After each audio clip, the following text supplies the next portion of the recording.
नमस्कार। कोरोना से जुड़े इस खास शो अफवाह बनाम हकीकत में आपका स्वागत है। मैं हूं अदिति राजपूत। सबसे पहले हम बात करेंगे कोरोना के मरीजों को कई तरह की जो दिक्कतों का सामना करना पड़ता है उसके लिए।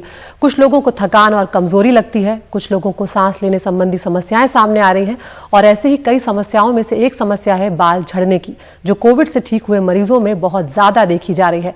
कुछ लोग ऐसे हैं जिन्हें इतनी तेजी से हेयर फॉल हुआ कि उनका पूरा लुक ही बदल गया है। ऐसे में कई मरीज ये जानना चाहते हैं कि क्या वजह है बाल झड़ रहे हैं, क्या किया जा सकता है ताकि बालों का झड़ना रुक जाए या कम से कम कुछ हद तक तो कंट्रोल हो जाए। और इसी पर बात करने के लिए हमारे साथ जुड़ रहे हैं दो खास मेहमान। डॉक्टर अतुल गोगिया हैं, senior consultant department of internal medicine, sir Ganga Ram अस्पताल से जुड़ रहे हैं हमारे साथ। और डॉक्टर दीपाली भारद्वाज हैं, डर्मेटोलॉजिस्ट हैं एंड हेयर ट्रांसप्लांट सर्जन हैं। आप दोनों का बहुत बहुत शुक्रिया, आपने वक्त निकाला। डॉक्टर अतुल, सबसे पहले मैं आपके पास आना चाहूंगी। आपने कई कोविड मरीजों का इलाज किया है, क्या वजह देख रहे हैं आप मरीजों में बाल झड़ने की? नमस्कार, थैंक यू। ये बहुत ही कॉमन प्रॉब्लम इस बार देखने को आ रही है कि जो लोगों को अप्रैल में जो ग्रस्त हुए हैं कोविड से और उनको बहुत ज्यादा बाल झड़ रहे हैं, ये काफी कॉमन है और मेरी कोलीग सहमत रहेंगी इससे कि ये हम देखते हैं कि जितनी भी लंबे बुखार, लंबी बीमारी होती है, उसके बाद आमतौर पर ये देखा जाता है कि बाल झड़ने शुरू हो जाते हैं 2 से 3 महीने के बाद। तो जैसे हमने देखा कि अप्रैल महीने में काफी लोगों को कोरोना वायरस से पीड़ित हुए, तो उसके 2-3 महीने के बाद उनके काफी बाल झड़ रहे हैं। तो जिसके मल्टीपल कारण हैं, जैसे कि लंबी बीमारी की वजह से कमजोरी होना शरीर में, इन्फ्लेमेशन होना, विटामिन की कमी होना, और कई लोगों को और भी बीमारियां साथ में जैसे रहती हैं कि थायराइड है या और बीमारियां हैं। तो ये सब चीजें मिलजुल कर एग्रवेट कर देती हैं, इस प्रॉब्लम को बढ़ा देती हैं, जिसकी वजह से क्योंकि इतने ज्यादा लोग संक्रमित हुए तो इसीलिए बहुत ज्यादा लोगों में ये एक साथ देखने को मिल रही है। बिल्कुल। डॉक्टर दीपाली, आपके पास भी कई मरीज आए होंगे जिनके सामने ये समस्या आ रही है कि बहुत तेजी से हेयर फॉल हो रहा है। किस तरह का पैटर्न आप देख रही हैं? क्या वापस कुछ महीनों के बाद, कुछ लोग अगर फरवरी या मार्च में ठीक हो चुके हैं, तो क्या वापस उनकी हेयर ग्रोथ देखी जा रही है या जो बाल झड़ गए हैं वो वापस नहीं आ सकते? पहली बात तो जो बाल झड़ गए हैं वो वापस पक्का आ सकते हैं। इस बात को आप सब लोग गांठ में बांध लें, क्योंकि टेंशन और सोचने की वजह से कि आप ये सोचेंगे कि आपके बाल गिर रहे हैं तो बाल और ज्यादा गिरेंगे। बारिशों के समय में, मॉनसून में बाल और गिरते हैं।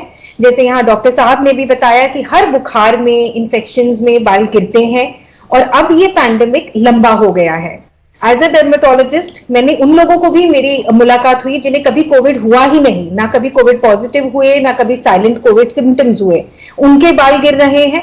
इस टेंशन से ही कि अब मास्क पहनना है, जिंदगी में इतनी बदलाव आ चुका है, वर्क फ्रॉम होम हो रहा है कितने सारे सेक्टर्स में, बच्चे घर पे हैं, तो उसकी वजह से भी बाल गिर सकते हैं। ये पैंडेमिक का एक स्ट्रेस मान लीजिए, कोविड का स्ट्रेस मान लीजिए, लॉन्ग कोविड का स्ट्रेस मान लीजिए, एक्सेस विटामिन, बहुत लोगों ने पिछले साल एक्सेस विटामिन खाए हैं जो उन्होंने अब सडनली बंद कर दी सेकेंड वेव के बाद, तो वो बॉडी को भी आदत हो गई है, उसकी वजह से भी लोगों के बाल गिर रहे हैं। तो जो मेन रीजन है, जो बाल गिर रहे हैं, उसको डर्मेटोलॉजिस्ट हैंडल कर सकते हैं, हमें उसकी टेंशन नहीं लेनी। तो डॉक्टर दीपाली, आप ये कह रही हैं कि अगर ऐसी समस्या कुछ मरीज के सामने आ रही है, क्योंकि कई मरीज ऐसे सामने आए हैं, हमारे पास भी कई लोगों के मैसेज आते हैं, हमारे खुद के कई साथी हैं दफ्तर में जो इस तरह की समस्या से जूझ रहे हैं, तो क्या घर पे कुछ किया जा सकता है या फिर पहले डॉक्टर को दिखाएं और उस समस्या को पहले ठीक से समझा जाए, उसकी जड़ तक जाया जाए और उसके बाद उसका इलाज शुरू किया जाए? घरेलू नुस्खे सबसे ज्यादा काम आएंगे। सबसे सिंपल चीज होता है, आप सरसों का तेल ले लीजिए, उसके अंदर आप मस्टर्ड सीड पाउडर ही आप उसमें ऐड कर लीजिए, या नारियल तेल या कैस्टर ऑयल ले लीजिए, उसमें आप मस्टर्ड सीड पाउडर ऐड करके सर पे लगा सकते हैं हफ्ते में 1 दिन या 2 दिन। अगर आपकी स्कैल्प बहुत ऑयली है तो सिर्फ स्टीम ले लीजिए। इस बारी मैं ये कहूंगी स्टीम सर पे लेनी है, बस हफ्ते में आप 2 दिन ले लीजिए। अगर आपके पास स्टीमर नहीं है सर के लिए तो आप पानी गर्म करिए, उसमें टॉवल को रिंग करके डाल दीजिए, टॉवल को खोल के सर पे रख दीजिए। स्टीम लेने से ब्लड वैस्कुलेचर बढ़ेगा और हल्की उससे मसाज कर दीजिए, कोई से भी तेल से हल्का हल्का, ऐसे इस तरह करेंगे आप तो उससे हेयर ग्रोथ इंड्यूस होगी। जब बाल झड़ रहे होते हैं, बड़े दांत की कंघी यूज करनी है। जिन महिलाओं के बाल लंबे हैं, सीधा सर रख के बाल धोएं, नीचे ना रखें, वो बहुत जरूरी है। अगर आप बकेट बात ले सकते हो शावर से तो वो भी ज्यादा अच्छा रहता है। और बाल जब झड़ रहे हो तो ऐसे खींच खींच के उनको निकाल के गिराना नहीं है, जो गिर रहे हैं उनको खींच के निकालना बिल्कुल भी नहीं है। कोई भी नई तरह का प्रकार का shampoo, chemical, hair colour, keratin, इस तरह के ट्रीटमेंट नहीं कराने हैं। आपको हेयर स्पा अगर भरोसे वाला हो तो आप वो करा सकते हैं। नजदीकी डर्मेटोलॉजिस्ट से मिलिए। हम लोग PRP treatment, hair vitamin, mesotherapy करते हैं, जिनके बाल एक दिन में 150 से 200 से ज्यादा बाल गिर रहे हो, जिससे तुरंत रिजल्ट दिखाई देता है, वो आप ट्रीटमेंट करा सकते हैं। मगर फिर से वही कहूंगी, बाल गिरने की टेंशन ना लीजिए, अपनी डाइट को अच्छा करिए। डाइट में बायोटिन, विटामिन एच और विटामिन डी को बढ़ाइए ताकि बालों की जड़ स्ट्रांग हो। शैम्पू बच्चों वाला माइल्ड शैम्पू ही यूज करिए। बिल्कुल, और डाइट की बात आपने की है तो डॉक्टर अतुल आपके पास आना जरूरी हो गया यहाँ पर। अब आपसे ये जानना चाहेंगे कि ऐसी चीजें जो लोगों को खान पान में शामिल करना चाहिए, क्योंकि ऐसे मरीज भी हैं जिनके बाल पहले से भी झड़ रहे थे और जब अब कोरोना हो गया तो उसके बाद वो हेयरफॉल जो है उसमें और ज्यादा तेजी भी आ गई है, और उसके बाद ये मौसम जो है वो भी कुछ इस तरह का है कि बाल ज्यादा झड़ते हैं। तो क्या खान पान में ऐसी एहतियात बरती जाए या उन चीजों को खाया जाए जिससे कुछ फर्क पड़े? बिल्कुल, जैसे बताया गया कि टेंशन नहीं लेनी है, क्योंकि स्ट्रेस और एंजाइटी और टेंशन से और बाल झड़ेंगे और ये काफी मुश्किल का समय है। तो स्ट्रेस है तो स्ट्रेस नहीं करें। आमतौर पे सबके बाल धीरे धीरे वापस आएंगे।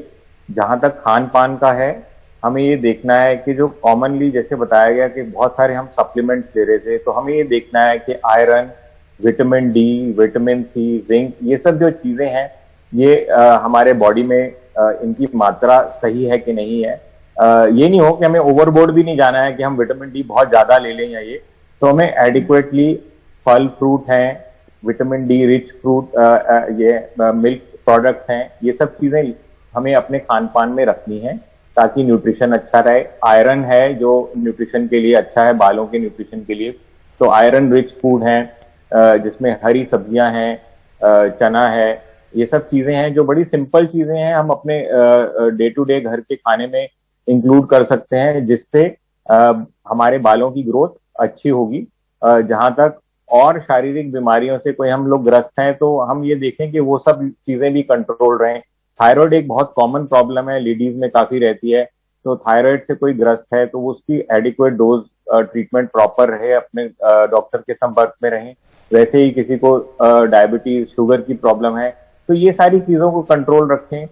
खान पान में फल फ्रूट है, हरी सब्जियां हैं, मिल्क प्रोडक्ट्स हैं, इन चीजों का सेवन रखें और जैसे घरेलू नुस्खे मैडम ने बताए उनको आप फॉलो करें और आने वाले 3 से 6 महीनों में बालों की ग्रोथ अच्छी होनी चाहिए और हमें इस दौर से निकलना चाहिए।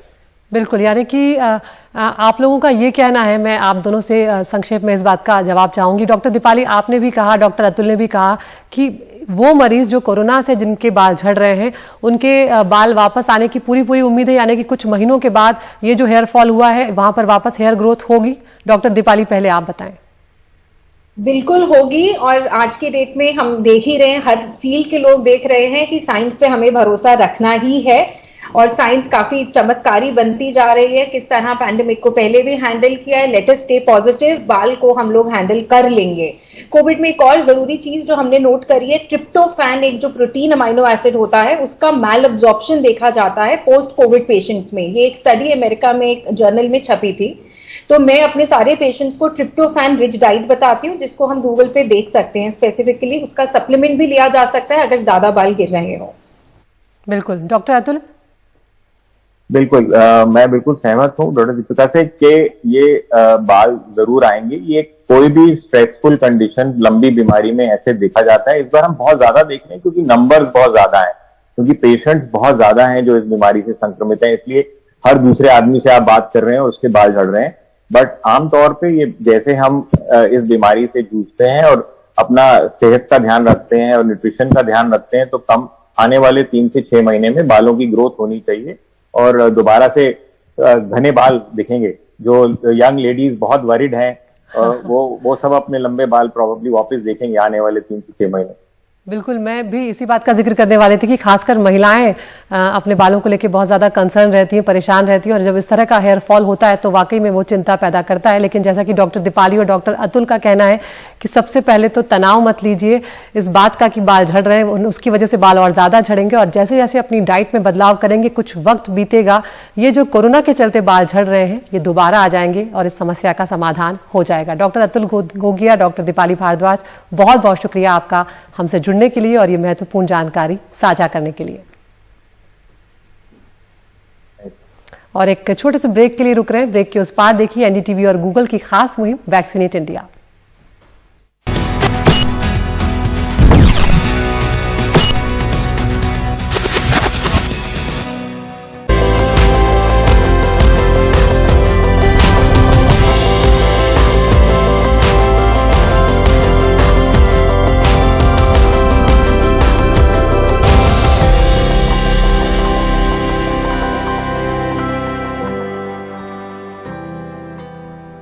भारत में अब कोशिश ये है कि वैक्सीनेशन की रफ्तार तेजी से बढ़ाई जाए, इसलिए 2 और वैक्सीन को भी इमरजेंसी इस्तेमाल की मंजूरी दे दी गई है। मॉडर्ना की वैक्सीन और जॉनसन एंड जॉनसन की वैक्सीन भी कुछ ही वक्त में अब ये वैक्सीन लोगों को मिल जाएंगी, जिसके बाद वैक्सीन की जो कमी देखने को मिल रही है वो माना जा रहा है कि खत्म हो जाएगी। तो वो लोग जो अब भी वैक्सीन लगाने से डर रहे हैं उनके डर को दूर करने के लिए एनडीटीवी और गूगल लेकर आए हैं खास मुहिम वैक्सीनेट इंडिया। हमारे साथ जुड़ रहे हैं doctor Abhi Kumar, consultant and head of the department है pulmonary medicine, Fortis Escorts Heart Institute, Delhi से। डॉक्टर अभी कुमार, बहुत बहुत शुक्रिया आपका हमसे जुड़ने के लिए।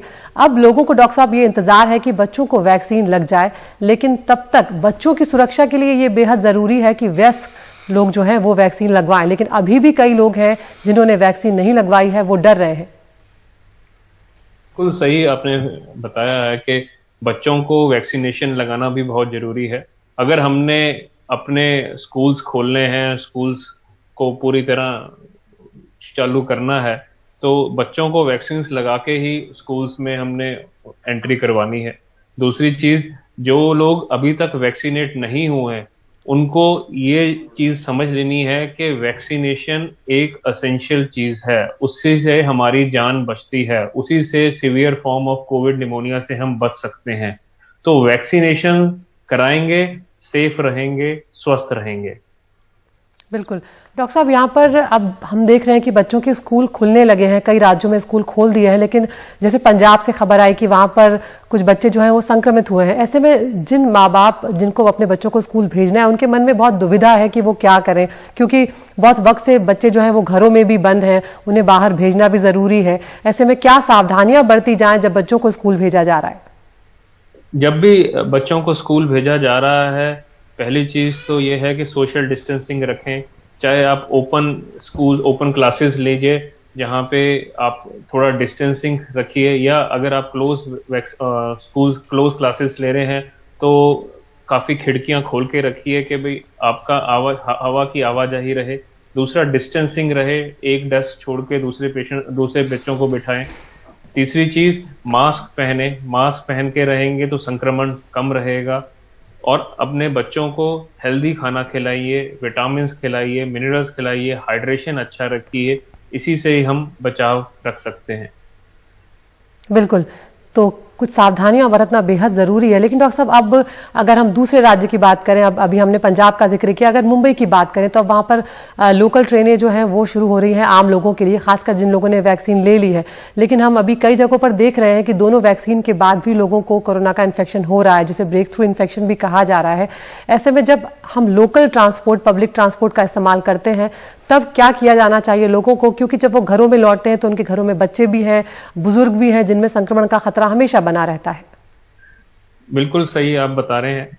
देखिए, एक तो चीज है कि हमें डिसिप्लिन रखना है, डिसिप्लिन सोशल डिस्टेंसिंग का, मास्क पहनना है, जब भी खांसी आए हमारा मुंह कवर होना चाहिए।